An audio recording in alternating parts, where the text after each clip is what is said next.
বিসমিল্লাহির রহমানির রহিম। স্বপ্ন ছিল একটি ইউটিউব চ্যানেলের পক্ষ থেকে আবার নিয়ে আসলাম আপনাদেরকে তিস্তা ব্রিজের সৌন্দর্য দেখানোর জন্য। আছি তিস্তা ব্রিজ, লালমনিরহাট, নীলফামারী জেলার মধ্যবর্তী একটি স্থানে। তিস্তার নদী এখন বেগমান স্রোতের ভরপুর। দেখতে পাচ্ছেন প্রিয় দর্শক, ঢেউগুলো কত সুন্দর, কেলে কেলে ছোটো ছোটো বাচ্চাগুলা কত মজা নিচ্ছে। টুরিস্ট আছে এখানে। বিকালবেলা আমরা আসলাম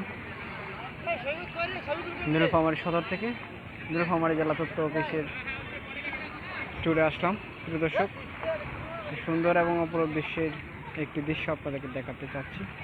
আছি আপনাদের সামনে স্বপ্ন ছিল একটি ইউটিউব চ্যানেলের পক্ষ থেকে। আমরা এখন যাব এই দ্বীপে, দ্বীপে যে আমরা এখানে পর্যবেক্ষণ করব। ধন্যবাদ।